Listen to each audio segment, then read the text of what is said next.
Olá, mais um episódio do Pode Ver Mulher no ar. Nesta quinta-feira, às 20 horas, estamos aqui na Rádio Verona, trazendo conteúdos altamente relevantes. Então, eu peço já para você curtir, compartilhar e comentar, porque está muito interessante. Nosso conteúdo é muito rico e toda quinta-feira tem uma mulher extraordinária falando das suas vivências, dos seus desafios, trazendo esse lado empresarial. Enfim, são conteúdos bastante relevantes que precisa muito da sua curtida e do seu compartilhamento. Agora também é importante frisar, não é isso, Jacis? Que a Rádio Verona também é TV Verona, não é isso? Então, você que acompanha aí os canais da Rádio Verona, TV Rádio Verona e YouTube também, não é isso? Então, compartilha, curta, porque favorece muito o crescimento e o engajamento da nossa rádio, tá bom? Olha só, gerenciar uma instituição de ensino vai muito além do administrativo. É liderar com propósito para nos mostrar como fazer essa engrenagem empresarial a funcionar sem abrir mão de uma escola verdadeiramente inclusiva. Nossa convidada aqui presente, a Gilcelene Melo, vai falar sobre isso. Inclusão, que ela também faz parte, ela é liderança, diretora de um instituto chamado Além do Azul. Exatamente. Olha só, mãe atípica. Enfim, esse bate-papo vai estar extraordinário, tá bom? Fala um pouquinho de você, professora Gilcelene, seja bem-vinda. Muito obrigada, Aline Alves, por esse convite maravilhoso, né? Eu acho que a mulher precisa ter voz e precisa ter vez, né? E projetos como esses, projetos sociais, precisam ter espaço para a gente divulgar. Principalmente quando nós temos um propósito a compartilhar com pessoas interessadas. E a inclusão, a educação especial, é um assunto que está em alta e que nós precisamos abraçar todos aqueles que estão envolvidos no processo. Eu sou Gilcelene Melo, educadora há 35 anos, mãe atípica, empresária, mulher determinada para tentar transformar. Por onde eu passar, eu quero levar transformação, mudança, conteúdo. E esse é meu grande objetivo, né? Conheço a educação, desde a educação básica até a educação superior. Sou mestre em educação e sou doutoranda em educação. Ai, que legal. Muito conteúdo que a gente tem hoje para esse podcast, viu? Olha só, são mais de 35 anos dedicados à educação, né? O que a jovem lá atrás, Gilcelene Melo, falaria hoje para a doutoranda, para a empresária, esse caminho do empreendedorismo que lhe fez seguir esse caminho? É uma história, assim, muito bonita, né? Eu sou de uma família de 6 filhos, né? E eu sempre fui, assim, muito diferente dos meus irmãos. Inquieta. Né? Sempre inquieta, eu sempre fui muito inconformada, eu sempre achei que tinha algo que eu tinha que fazer, e eu sempre estava fazendo. Então, desde criança, que eu sempre fui uma criança que gostei de construir, que gostei de inovar, que gostei de mudar, então sempre tudo eu estava envolvida. Era uma festinha, estava lá eu organizando. Era para arrumar a casa da minha mãe, eu era a primeira a organizar. Então, tudo na minha vida já girou em torno de empreendedorismo. Naquela época nem se falava, eu sou de 1973. Então, naquela época ninguém falava muito sobre esse assunto. Mas eu sempre estava lá, sempre tentando conhecer, aprender. Isso era nas brincadeiras de criança. Logo com 16 anos, eu já fui para dentro do espaço escolar. Comecei dando aula de reforço. Né? Eu dava aula de reforço para 2 crianças que moravam na minha rua. Então, aquilo ali para mim já foi algo muito, muito interessante. Eu digo, meu Deus, que coisa linda, eu vou ensinar alguém. Então, desde criança, eu já tinha esse lado muito focado para a educação, né? Eu sempre gostei de ensinar. Sempre nas brincadeiras, era a escola e eu era a professora e a dona da escola. Então, sempre era assim. Aí, me tornei professora de reforço. Depois de professora de reforço, fui trabalhar numa escola como estagiária. E depois que eu fui para essa escola trabalhar como estagiária, aí já vieram outros convites. me tornei professora, logo depois me tornei auxiliar de coordenação, coordenadora, só que Nossa, no meio dessa trajetória, eu fazia outras coisas, porque eu nunca gostei de ficar parada. Aí eu fui empreender de outras formas. Trabalhei com cesta do café da manhã, trabalhei organizando aniversários, eu sempre procurava uma coisa para fazer. Já fui dona de empresa de eventos, já organizei formatura. Então, o lado do empreendedorismo sempre esteve comigo. Sempre esteve assim, dentro do meu coração, na minha raiz. Então, eu me tornei essa pessoa muito inconformada. Eu sempre achava que tinha algo que eu tinha que fazer. E eu fazia. Ah, que legal. Não era só achar, eu fazia. Então, meu pai sempre disse, meu Deus, tudo quanto ela quer fazer. Eu ia lá e fazia. Mas eu nunca me desliguei da questão da educação. Eu sempre fui apaixonada pela educação. Né? Então, o que a Gilcilene jovem diria para a Gilcilene hoje? Continue persistindo. Continue acreditando, continue tendo coragem. Porque foi tudo isso que me motivou a chegar até aqui. Às vezes, professora, as pessoas até julgam a gente. Não sabe nem o que fazer, quer fazer uma coisa. Mas ali é que você está se descobrindo. Realmente você está tentando de um lado, você está tentando do outro. Até quando você chega realmente... Não, é aqui que eu me identifiquei. Helene, nessa minha trajetória... A minha mãe tinha uma empresa de confecção, né? E ela tinha um grupo do Sebrae, que ela fazia parte. Pois você acredita que eu fui lá para o Sebrae, fiz cursos do Sebrae, porque eu sempre fui muito, muito inquieta, eu sempre quis aprender, eu sempre gostei de trabalhar em equipe.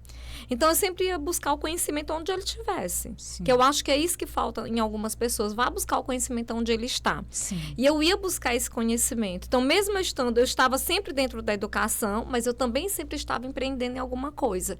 Ou estudando, conhecendo através dos cursos que eu fazia, ou empreendendo mesmo em alguma coisa. Eu acho que tudo isso foi um exercício para eu chegar onde eu estou hoje. Olha só, que legal. Então, é uma construção, não é isso? Uma construção. O ambiente escolar, historicamente, tem uma base maciça de professoras mulheres. Disso aí a gente sabe bem, né? Mas muitas vezes a autogestão é ocupada sempre por homens. Aquela história, né? A mulher tá ali, tá fazendo. Se isso fosse, às vezes, até sabe mais, mas geralmente os altos cargos são para homens.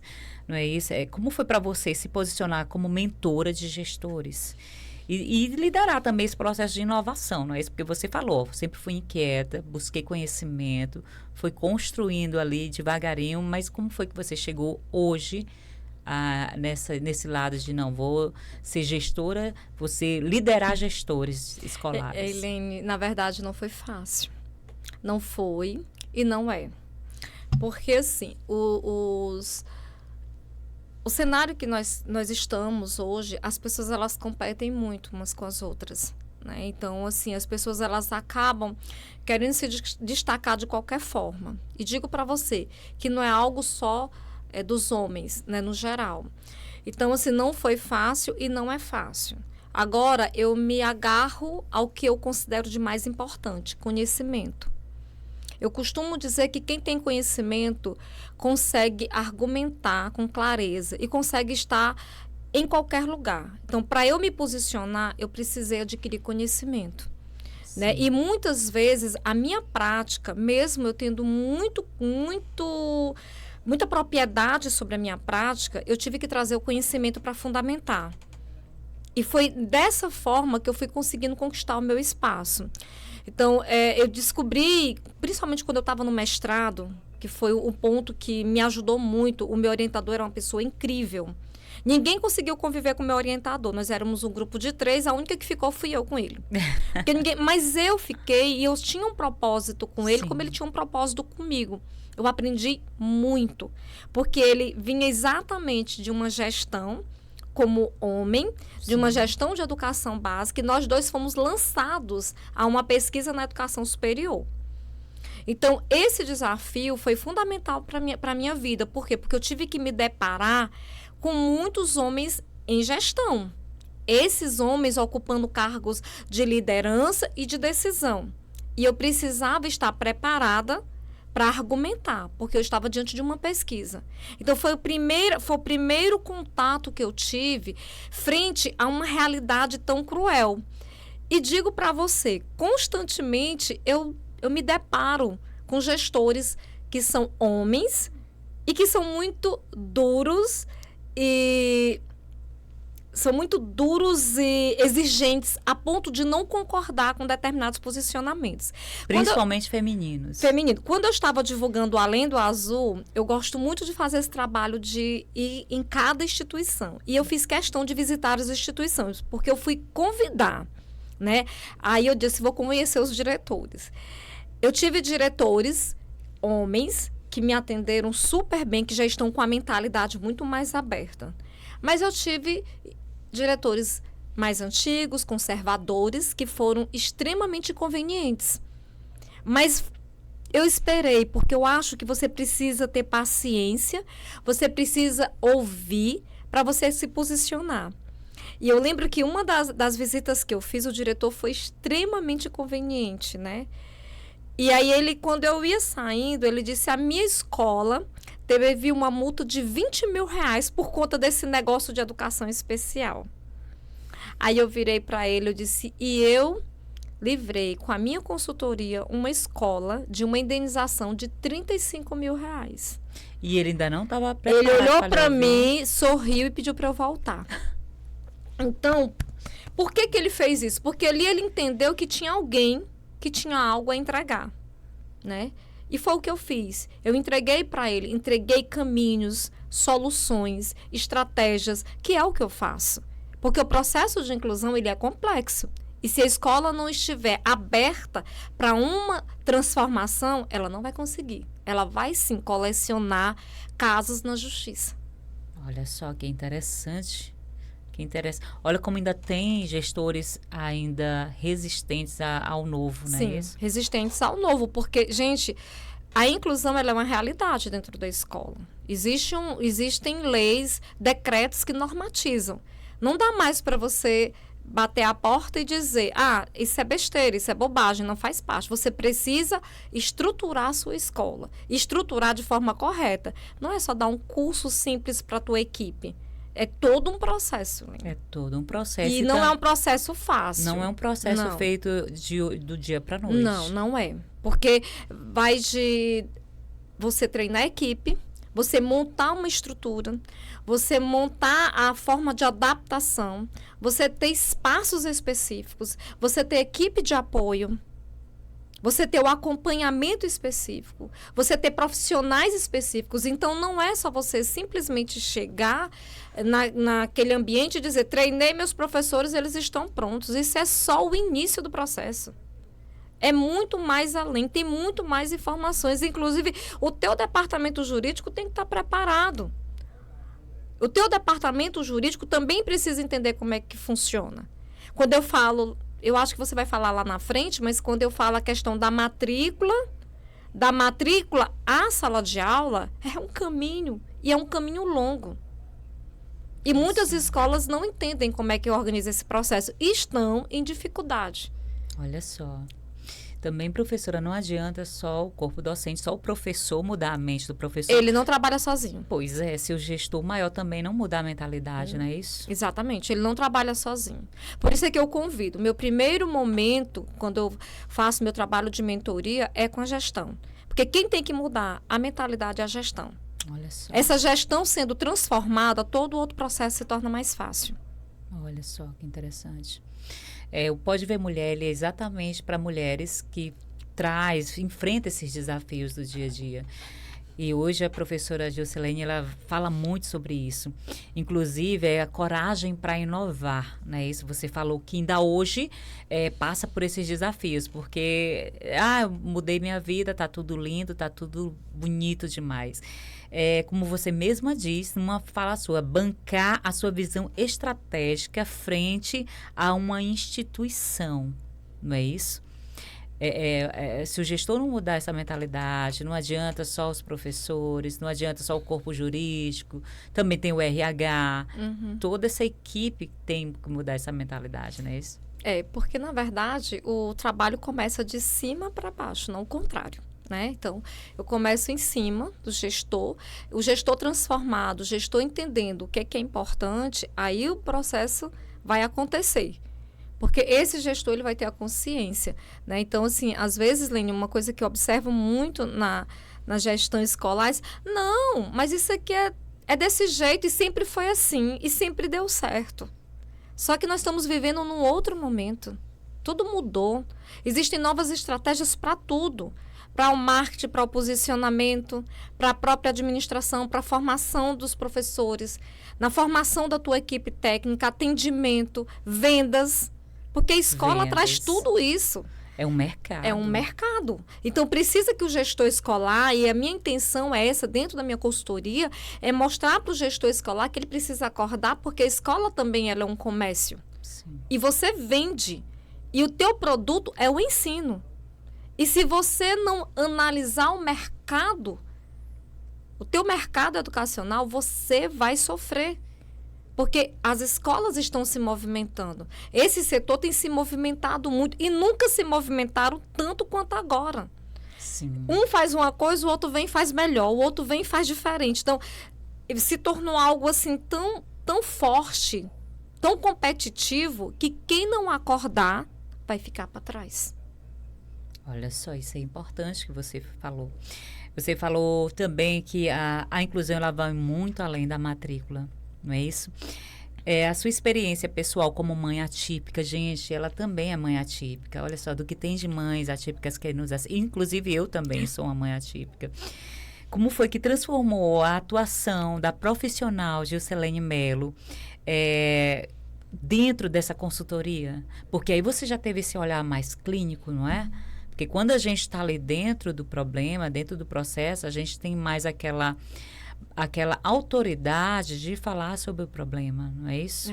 Helene, eu digo que Deus sempre foi maravilhoso comigo, né? Ele sempre me deu oportunidades, né, de vivenciar situações, de adquirir experiência com essas situações para que eu pudesse colocar em prática depois. E eu só consigo entender isso, né? Porque hoje, como eu já sei que Deus sempre está me provocando, né? Eu só consegui entender isso depois, quando as coisas foram desenrolando. Primeira coisa que eu não entendi, eu disse: Senhor, por que o Senhor me fez uma mãe atípica? Gente, eu passei mais de 6 anos tentando engravidar e eu não conseguia. Eu fiz todo tipo de tratamento. Eu não conseguia. E no final de um relacionamento tóxico, onde eu sofri violência doméstica, eu engravidei. E foi o que me deu coragem. Foi o primeiro ato de coragem da minha vida. Foi eu ter saído desse relacionamento e eu ter escolhido meu filho. Tá? Eu escolhi meu filho. E naquele momento eu parei com tudo, sabe? Eu disse: eu vou parar tudo aqui, vou me dedicar a ele. Eu vou continuar trabalhando. Eu trabalhava em escola na época. Eu vou continuar trabalhando para criar o meu filho, mas vou ficar com o meu filho, né? E na época Deus foi maravilhoso novamente comigo. Porque eu conheci uma pessoa que hoje é meu esposo. E eu nunca imaginei que minha vida seria transformada da maneira que foi. Pelo meu filho e pelo meu esposo. Que foi uma pessoa que me deu, assim, muito apoio. Foi uma pessoa extraordinária e é extraordinário até hoje na minha vida. Né? Então, assim, naquele momento, eu estava super feliz com meu filho. Só que quando ele completou 2 anos de idade, ele não verbalizava. Ele criou uma linguagem própria. E eu não entendia nada. Até então, em 2012, pouco se falava dessa questão de autismo, com tanta evidência como tá hoje, né? Tá hoje, então, assim, eu levei numa fonoaudióloga. Levei numa fonoaudióloga, inclusive minha prima, era recém-formada, e ela chegou para mim e falou: olha, prima, eu não queria dizer para você, mas eu acho que ele tem TDAH, ele tem autismo. E aí eu levei numa médica, num neuropediatra. Eu fiquei em desespero, eu digo: vou procurar uma neuro. E procurei a doutora Adriana Cunha, que para mim é uma pessoa incrível como neuropediatra. E aí fiz todos os exames e veio lá, né, o diagnóstico. Nossa. Autismo. E aí ela já foi indicando todas as terapias, todas. Naquele momento eu esqueci de mim para viver a vida do meu filho. Nossa, que a gente sempre faz. Tá? Esqueci de mim para viver a vida do meu filho.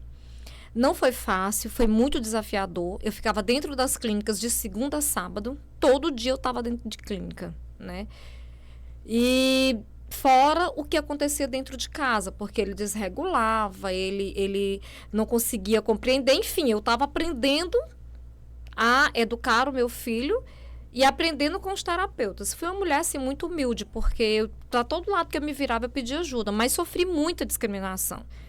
Dentro de casa, assim, pessoas que chegavam para mim e diziam, não fale que seu filho é autista. Eu digo, eu sou a primeira pessoa que tenho que aceitar o meu filho. Então, eu fui sofrendo com várias situações. E mais na frente, os terapeutas me chamaram e disseram que meu filho não podia estudar na mesma escola que eu trabalhava, por conta do vínculo. Sim. E aí eu tive que, com muita dor, tirar o meu filho da escola. E eu digo para vocês, gestor que não tem o seu filho estudando na escola que trabalha, é porque ele não acredita naquele ensino. Como é que eu vendo algo e eu não estou usufruindo daquilo ali? Então, os meus filhos sempre estudaram onde eu trabalhei. E aquilo para mim foi devastador, ter que tirar meu filho da escola. Nossa. Mas aí levei para uma instituição que foi maravilhosa. Meu filho fez o teste, foi aprovado, mas eu passei 3 semanas para receber a resposta da escola. Todo dia eu ligava. E ali foi onde eu senti o primeiro ato de discriminação. Meu filho se saiu tão bem, por que essa resposta não veio? Mas veio a resposta positiva, mas eu senti que uma das gestoras, ela ficou tão sensibilizada comigo que ela aceitou meu filho. Tipo assim, eu vou assumir esse processo. E aí, na hora que abriu as matrículas, a primeira matrícula foi a do meu filho. Já estava lá, já fiz logo a matrícula. Mas o primeiro dia de aula foi a minha maior frustração. Cheguei super feliz, eu, meu esposo, meu filho. 6 turmas da série que meu filho ia fazer.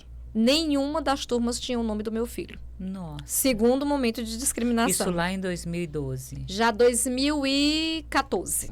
Sim. Meu filho tinha 4 anos. 2014. Aquilo ali foi devastador para mim. Aí eu sempre fui uma mulher muito assim, de falar, muito decidida. Meu esposo muito calmo, sereno, que é da personalidade dele. Ele olhou para mim e disse, calma, que tudo vai dar certo. Aquilo para mim, assim, me cortou por dentro. E eu tô contando para você essa história e para os telespectadores, quem está aqui assistindo o nosso podcast, para que eles entendam que eu já estava sendo preparada por Deus para assumir a posição que eu estou hoje, para eu entender as outras famílias. Então, eu precisei vivenciar uma situação para eu entender como aquela situação funciona. Uhum.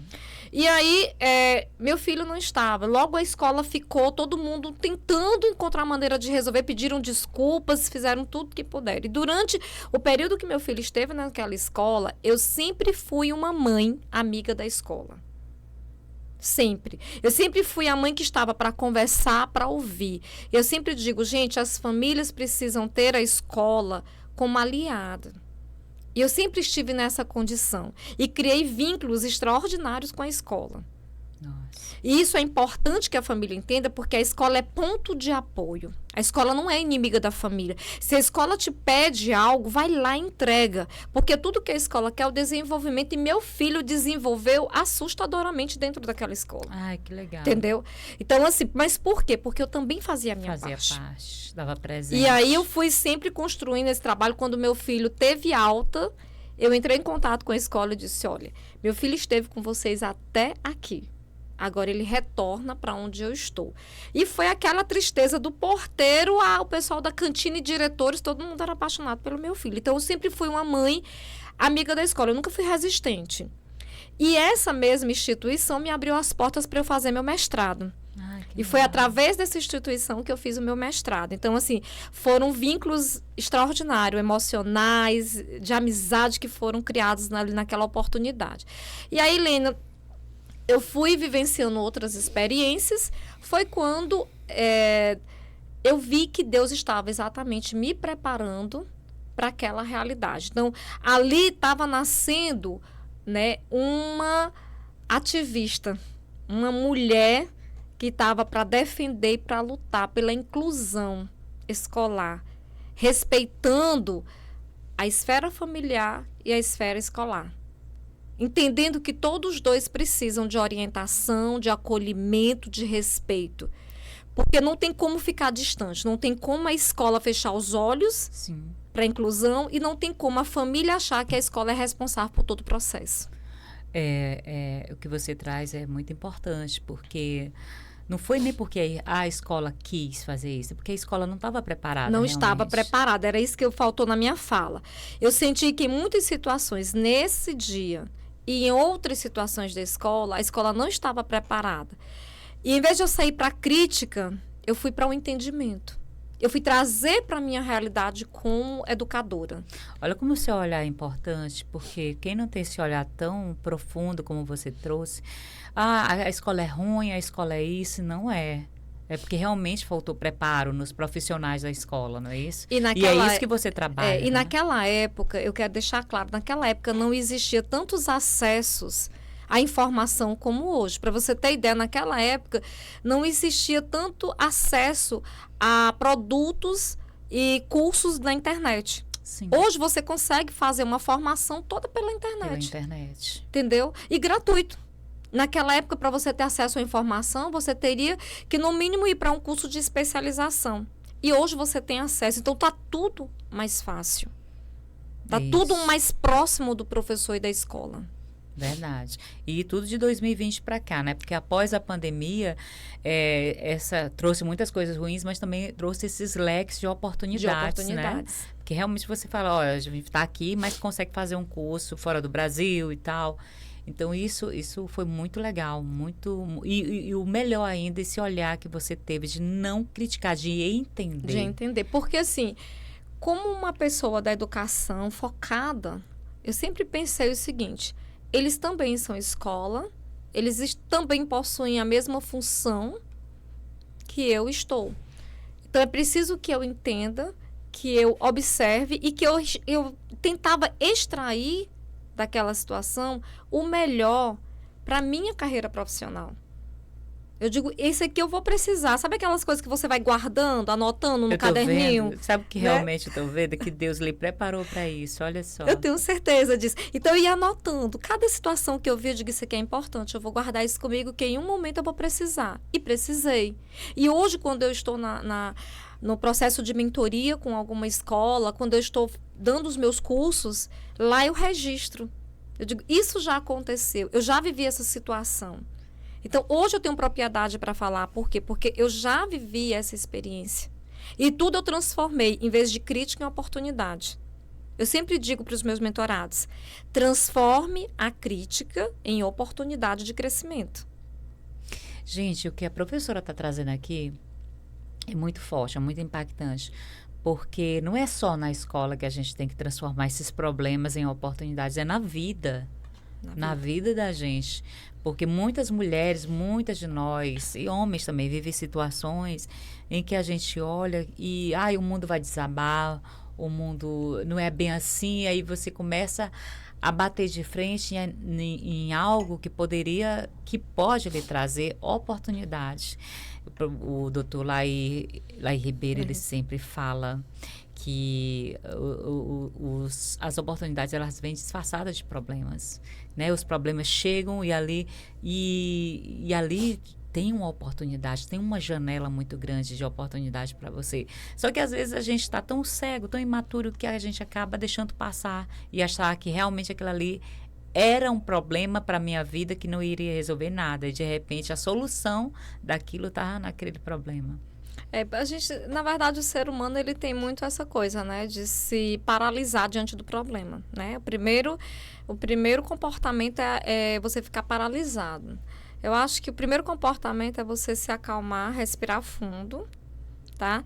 Dar um tempo para aquela situação, para que depois você possa buscar caminhos para resolver. Até porque problemas existem porque nós criamos.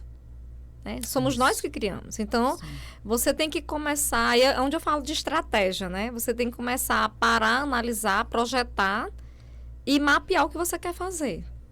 Tá? E sabendo das consequências. Então, não adianta ninguém querer se paralisar ou ficar horrorizado com uma situação que foge, né, do teu controle. Por isso a importância do planejamento. Olha só, que legal. E regular também as emoções, porque Regular as emoções. não é fácil, né? A gente sabe que não é fácil. E como é que as famílias que têm uma criança atípica, como é que a mãe ou o pai podem identificar que realmente aquela escola está preparada, professora?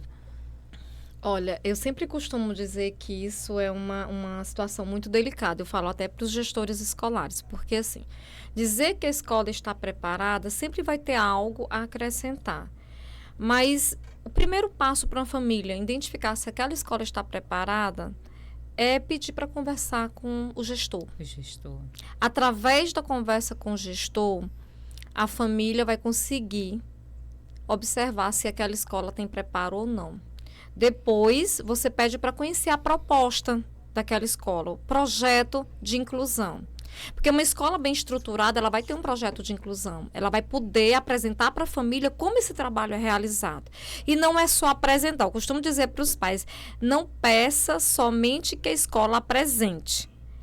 Peça documentos comprobatórios, fotos de ações que estão sendo realizadas. Materiais. Porque é bom também conversar até com outros pais de alguma criança atípica que tem ali, né? Exatamente. Então, assim, é importante que, assim como a escola faz um diagnóstico através de uma entrevista para conhecer aquela criança e aquela família, é importante que a família também tenha essa percepção. Saiba observar se aquela escola está preparada, se aquela escola tem profissionais, se aquela escola tem atividades relevantes, se ela tem como comprovar. Você também pode visitar as redes sociais daquela escola e ficar atenta se lá dentro das redes sociais tem algo publicado, porque uma escola, inclusive, ela precisa publicar o trabalho que ela desenvolve. É interessante. Entendeu? Então, é importante que as famílias... Eu costumo dizer, gente, eu não trabalho só para as escolas, não. Eu também trabalho para as famílias. É importante que as famílias fiquem atentas. Porque não é só você chegar e exigir a matrícula do teu filho, mas é saber se aquela escola está preparada para ofertar um produto de desenvolvimento à altura do que teu filho precisa. Porque se matricular por matricular, qualquer escola você chega lá, a escola vai e matricula. Tem casos de escola que deixava a criança desregulava em sala. Em vez da escola ter uma estratégia para fazer o acompanhamento, deixava a criança correr dentro da escola. Correr. A criança sair da sala e correr não é uma forma de resolver. E não é isso que eu entrego para as escolas.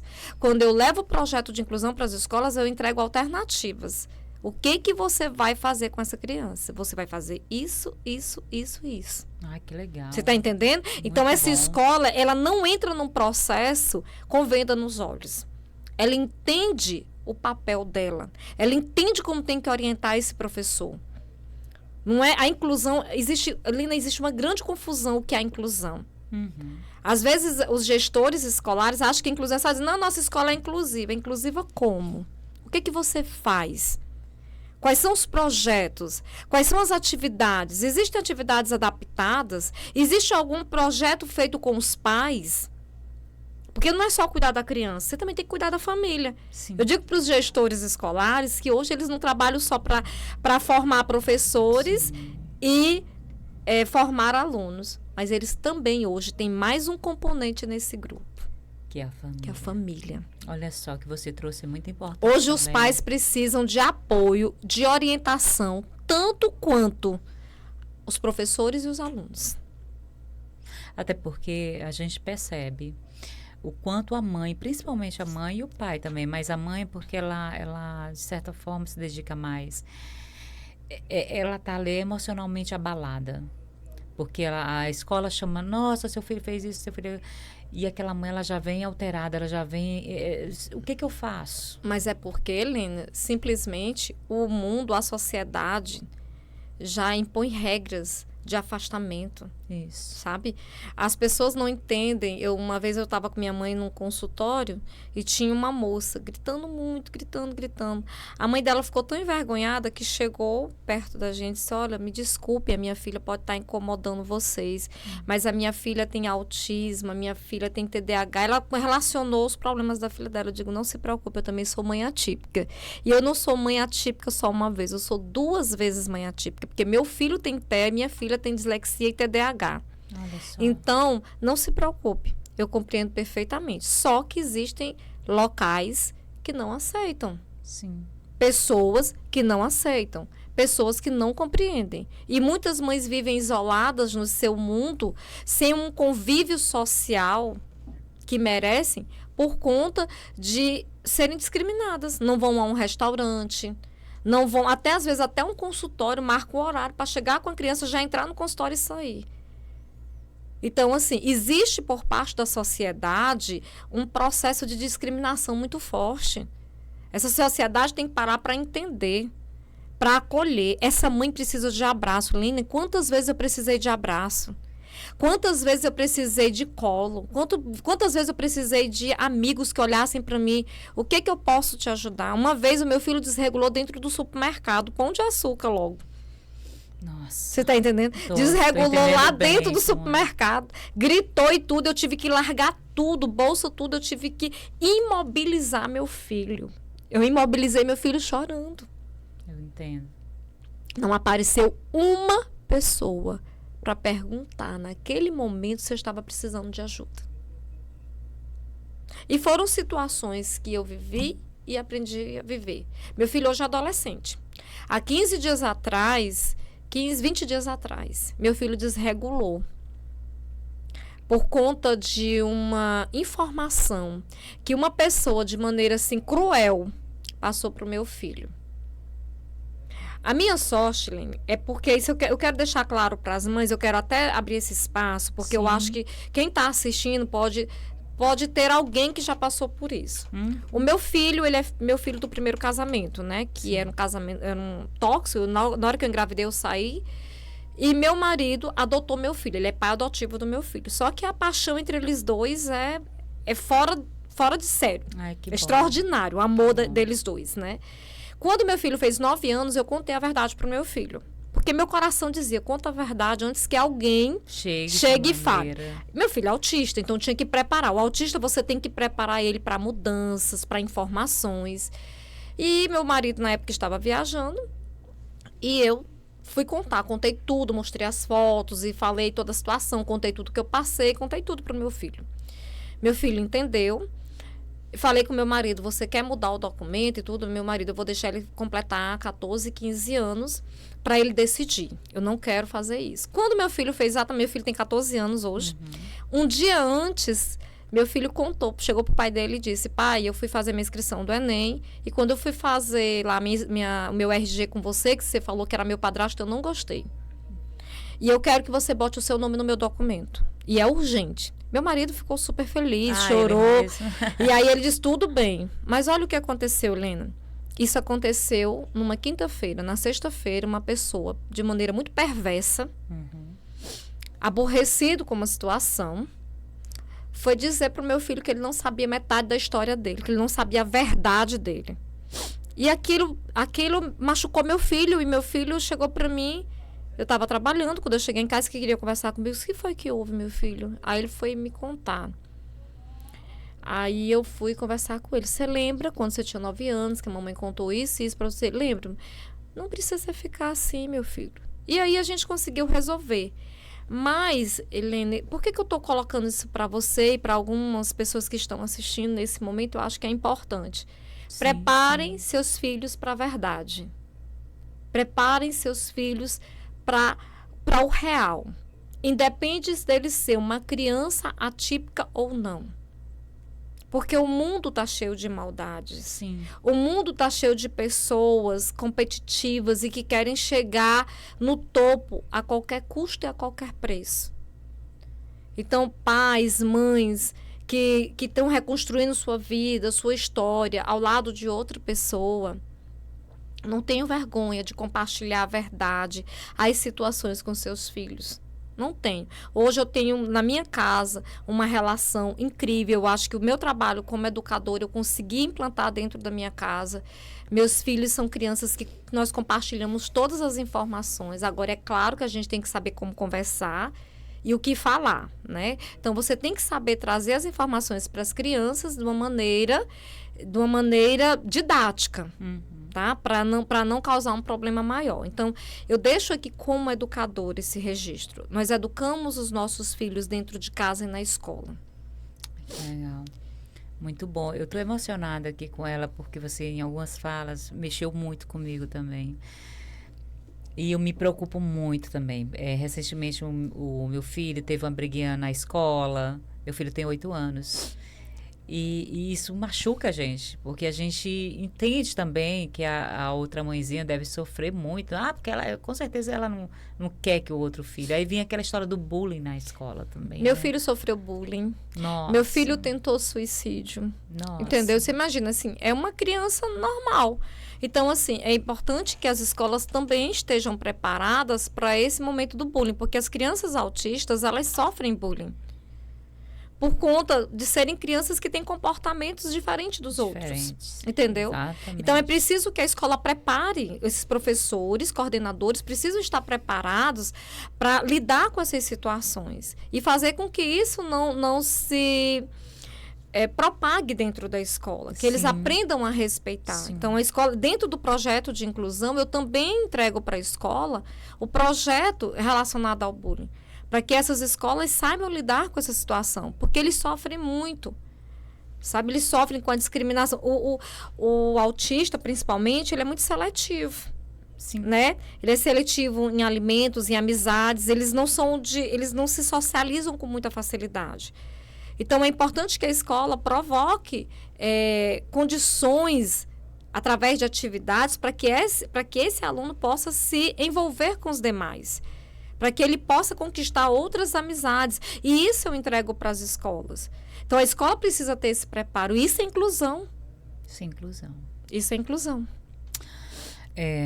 Professora, quero que você fale também, porque a gente também está na questão da NR1, né? E a gente sabe que o burnout aí, ele atinge muitos professores, que não é fácil, a vida é linda, mas não é tão...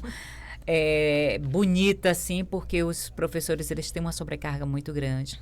Mas também tem a questão das redes sociais, das tecnologias que estão muito avançadas.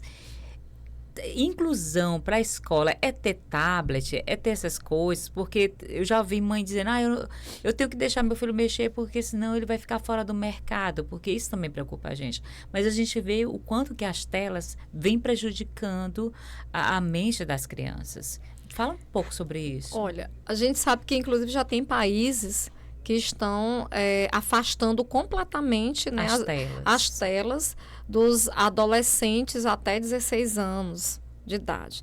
Nós sabemos que existe todo um sistema que provoca, né, uma manipulação no cérebro e faz você viciar naquela rede, exatamente, naquela rede social. Então, a dopamina vai lá e vai desenvolvendo, e aí você vai ficando, e quanto mais você está, mais você quer estar dependente daquele equipamento, né? Que pode ser um tablet, pode ser um celular, pode ser a própria TV, porque muitas TVs, essas smarts já tem YouTube, tem outras redes sociais. Enfim, nós sabemos que isso é muito viciante, né? Até você estar com o WhatsApp, você começa a conversar, você responde uma pergunta de alguém, dali você vai responder. Quando você para, você já ficou uma manhã inteira. Sim. Né? Já passou ali 2 horas Já passou brincando. 2, 3 horas brincando e você nem percebeu. Isso. Então, o que precisa é que as pessoas entendam que você não está nas redes sociais, não quer dizer que você está fora do mercado. Sim. Para tudo tem a sua hora e tem o momento certo. As crianças, elas precisam vivenciar o que foi feito para a criança. Ludicidade, atividades, práticas, brincadeiras, relacionamento com outras crianças. Não é que meu filho vai ficar fora do mercado. Eu tenho que inserir meu filho dentro da realidade. O que é infância para você? O que você tem de memória para a tua infância? Brincadeiras, correr. Se você pegar um grupo de crianças que foram educadas na década de 70 e 80, que hoje já são pessoas adultas, pergunta para elas o que é que elas têm para falar sobre a infância. Isso, as memórias. E você faz esse mesmo teste, você faz com um grupo de crianças hoje. Mas tem uma modernidade. Concordo com você. Muita coisa avançou. Mas o que é que você espera do teu filho? O que você quer para o teu filho? Que ele tenha memórias afetivas, Então, assim, infelizmente, hoje, as redes sociais, elas levam as nossas crianças a comportamentos de se tornarem introspectivos, de se tornarem crianças fechadas, caladas, dependentes, isoladas. Elas não têm mais convívio. E sem contar, elas ficam num nível de dependência tão grande, Lene, que se você tira, elas constroem uma agressividade. Isso. Eu já vi crianças ser extremamente agressiva com os pais quando tomam o celular ou o tablet. É isso que você quer para a tua vida? É isso que você quer para os teus filhos? Pergunta. Eu fiz uma dinâmica uma vez, numa palestra com os pais, que a escola me pediu. Os pais saíram de lá chorando. Professora, eu nunca parei para pensar. Você me fez ficar frente a frente com o meu eu como pai, como mãe. Até hoje eu recebo mensagens de pais agradecendo. Eu digo, eu não estou dizendo para você tirar. Eu estou dizendo para você estabelecer dia, hora e tempo. E o que essa criança vai ter acesso?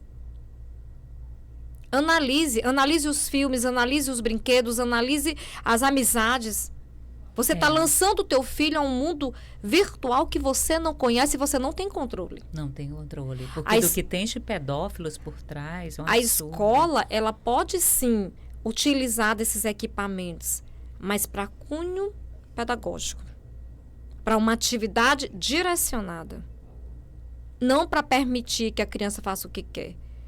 Simplesmente o pai chega a dar um celular para a criança e a criança começa a rolar o dedinho. Quando ela rola o dedinho, ali aparece todo tipo de conteúdo. E se ela parar 3 segundos no conteúdo que é inconveniente para ela, você pode ter certeza que os próximos conteúdos vão continuar sendo inconvenientes, porque é assim que a inteligência artificial age. E você não vai ter o controle. E você vai estar despertando no teu filho algo que pode ser uma tragédia no futuro. Exato. Tragédia emocional, física, intelectual. Então, eu digo e faço alerta aos pais, professores, para tudo na vida ter o seu tempo e a sua hora. E tem que ter preparo para isso. Se você, pai, não pode estar ao lado, aí eu falo aqui olhando para a câmera, se você, pai, não tem um preparo para orientar o teu filho, não entregue. Deixa chorar, só chora um pouquinho, depois esquece. Eu também sou mãe, eu também tenho filho, meus filhos também querem tablet, querem celular, só que eu sei administrar o que eu entrego para os meus filhos, quanto tempo eles precisam e quem são as pessoas. E que tipo de conteúdo eles vão ter acesso. Mãe, você é careta? Ótimo, não tem problema.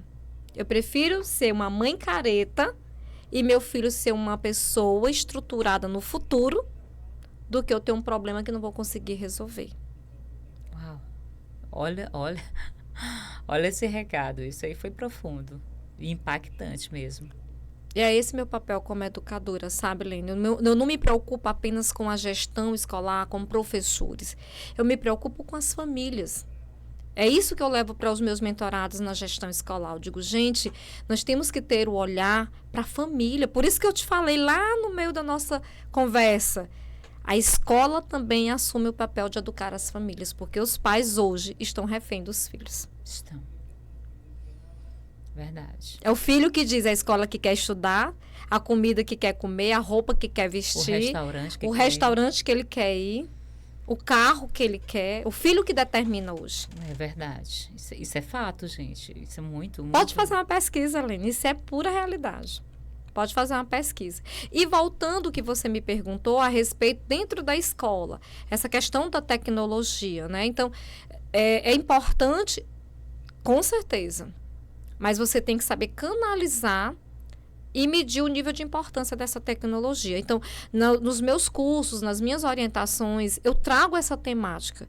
Porque hoje nós temos a inteligência artificial, que ela ajuda muito o trabalho na escola, o trabalho dos professores. Mas até isso a gente precisa saber orientar. Porque hoje o que nós temos de alunos que entregam atividades feitas pela inteligência artificial... E precisa que os professores tenham esse preparo e saibam cobrar. É aí onde eu trago estratégias. Nós vamos trabalhar dessa forma. Porque tudo está mais fácil. Tudo está na mão do aluno. E nós vamos ter que saber conduzir esse processo. E se a escola não tem esse preparo, os professores não têm esse preparo, nós vamos ter alunos cada vez mais preguiçosos, desatentos, que não vão estar preparados para o mercado de trabalho, porque eles não vão estar prontos cognitivamente para enfrentar os desafios de um vestibular, de um concurso. E nunca vão aceitar o não, né? E não vão aceitar o não. E eu costumo dizer que o não tem sido uma palavra que saiu das prateleiras das famílias e precisa voltar. Porque o não disciplina. O não estabelece regras. O não estabelece limites. Uau. Professora, já está finalizando aqui nosso tempinho. Fala um pouquinho do Além do Azul, não é isso? Esse projeto lindo que você tem. O Além do Azul, Lene, surgiu assim do projeto de uma mãe e de uma educadora inconformada. Pedindo né? socorro. Pedindo socorro. Então, o Além do Azul veio para abraçar as escolas. O Além do Azul, ele não veio só porque eu olhei de repente e vi que todo mundo via as família, criança. E quem olha a escola? Quem olha o professor?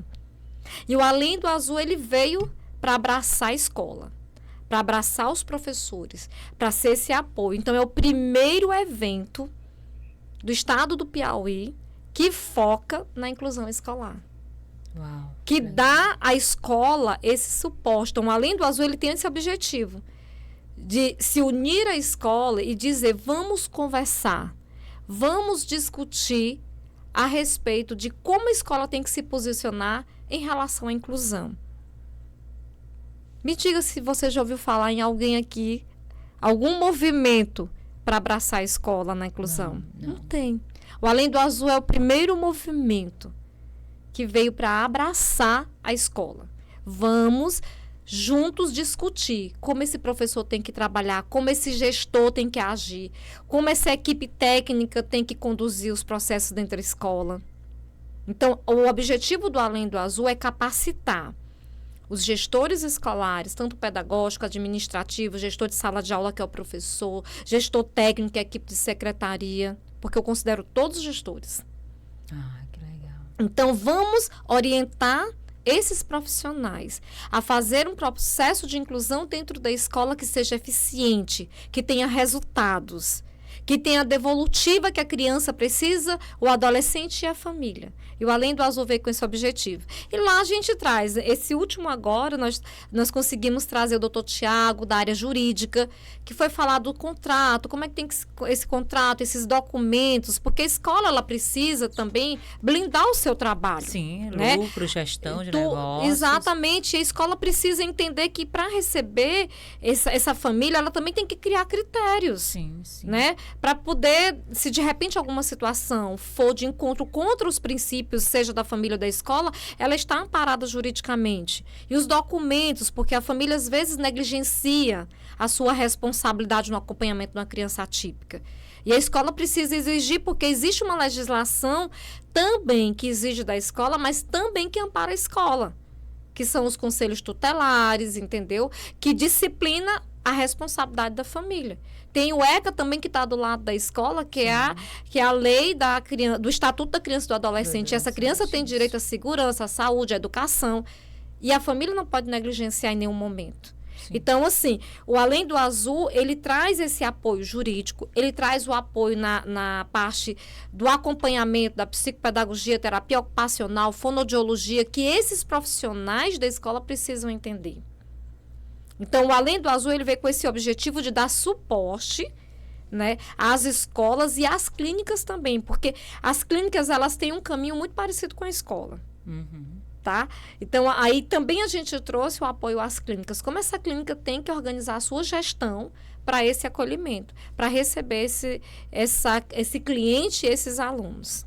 Ai, que legal. Vale muito, muito a pena. Então, o Além do Azul, ele é um evento muito profissional, muito focado na gestão escolar e na gestão de clínicas. Aí você me diz, e quer dizer que o pai não pode participar? Eu queria que os pais participassem, sabe? Porque para eles entenderem a responsabilidade de cada um. De cada um. Tá? O pai tem que entender que ele não tem que chegar na escola só exigindo. Sim. O aluno, Lene, o aluno que recebe o acompanhamento da forma como foi diagnosticado, indiscutivelmente esse aluno avança. Não adianta nenhum pai colocar para mim: ah, mas meu filho está do mesmo jeito. Ele não fica do mesmo jeito, ele avança. Terapia é para avançar.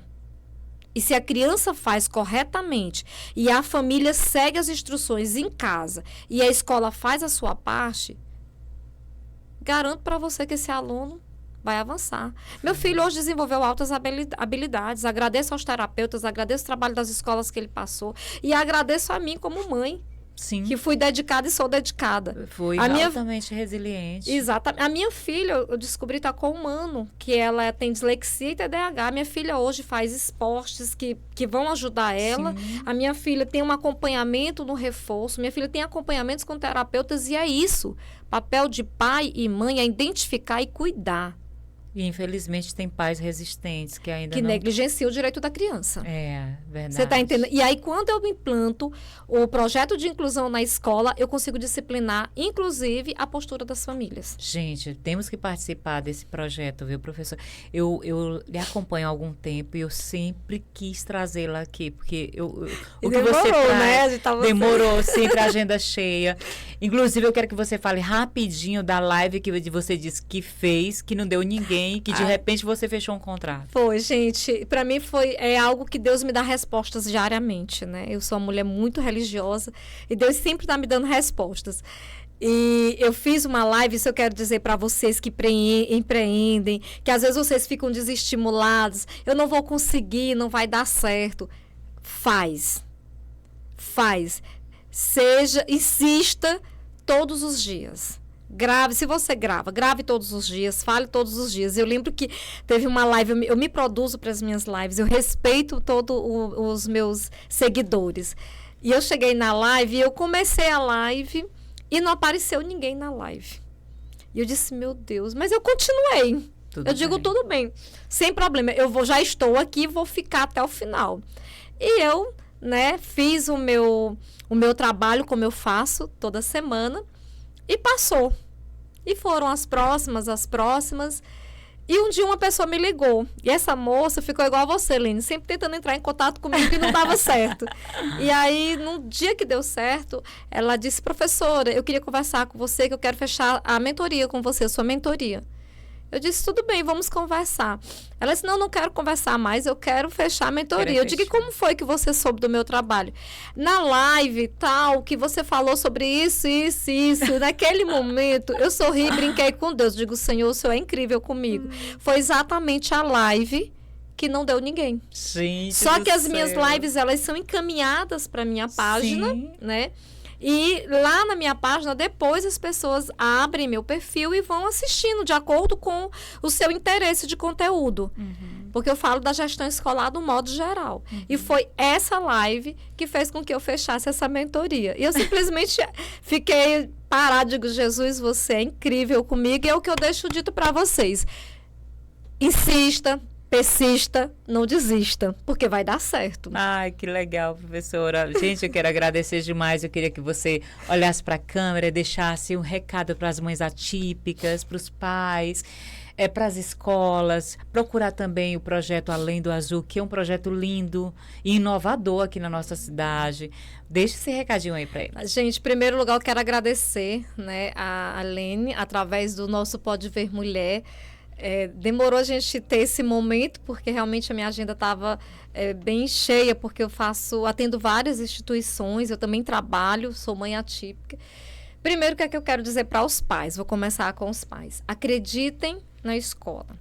Não critiquem o trabalho da escola. Vá até lá, converse, leve sugestão, construa junto. Seja um pai aliado da escola, amigo da escola. Que tudo vai fluir de forma diferente. Faça a sua parte. Seu filho precisa de terapias, vá até lá. Proporcione ao seu filho tudo o que ele precisa. Esporte, terapias, porque eu lhe digo que seu filho vai avançar. O meu filho hoje desenvolveu altas habilidades. Minha filha também está se desenvolvendo. Hoje é atleta de ginástica olímpica. Então, assim, busque todos os caminhos para você fazer com que o seu filho, né, avance. Gente, ser pai ou mãe atípica é uma missão. E Deus, ele dá a missão para os melhores soldados dele. Então, se sinta assim. Para as escolas, não deixe de investir nesse projeto da inclusão. Quando a escola entende a importância, quando a escola prioriza esse trabalho, você pode ter certeza que a tua escola vai avançar e muito. E você vai trabalhar de forma tranquila, porque você vai ter um direcionamento, você vai saber o passo a passo, por onde você deve caminhar para que as coisas fiquem mais fáceis. Ouçam os pais, traga as famílias, converse e oriente. Conhecer o Além do Azul. Ele é um projeto, como eu falei para vocês, que abraça a escola, mas também abraça as famílias. Então, conheçam o projeto. Nós temos a nossa página, né, no Instagram, que é @alemdoazul, tá certo? Lá sempre eu estou postando informações e esse evento acontece todo mês de abril. Tem gente que me pergunta, por que não acontece 2 vezes ao ano? Mas o que é bom tem que acontecer pouco, porque senão as pessoas não valorizam. Mas tem o nosso trabalho de mentoria, que acontece durante todo o ano. Então, se você desejar pais, escola, uma mentoria a respeito da inclusão escolar, eu estou aqui como mãe atípica, para cumprir a minha missão que Deus colocou aqui na Terra. Ai, gente, que lindo. Foi ótimo. Peço novamente, compartilhe, curta, porque tá muito legal esse podcast, viu? Compartilhe com amigos. Mães atípicas precisam ouvir aqui a professora Gilcilene. E tá muito legal. Obrigada, professora. Helene, eu tenho muito que agradecer. Eu queria te entregar um presente, tá certo? Sim. Da minha empresa para você. Ah, que legal. Uau. É uma lembrança simbólica em agradecimento. Gente, olha só. Tá vendo direitinho? Abra para você ver. Abra o seu presente. Ai, eu tô precisando muito, gente. Tem aqui, ó. Gilcilene Mello, consultoria educacional. Muito bom. Obrigada, professora. Nada. Obrigada mesmo, agradeço viu? demais toda a produção, né, do seu podcast. Maravilhoso. Fiquei muito feliz com o convite. Fiquei mais feliz porque deu certo. Tá? Eu sempre que Deus me permitir estar nos lugares para falar, eu estarei, né? Porque eu acho que a fala ajuda as pessoas. Então, a gente precisa ter voz e vez em todos os conteúdos que são importantes. Verdade. Eu espero que eu tenha ajudado muitas pessoas. Muito o conteúdo riquíssimo. Obrigada, gente. Até a próxima. Compartilhe, curta, comente nos canais da Rádio Verona, viu? Toda quinta-feira às 20 horas, na 87.9, tá bom? Um abraço, tchau, tchau.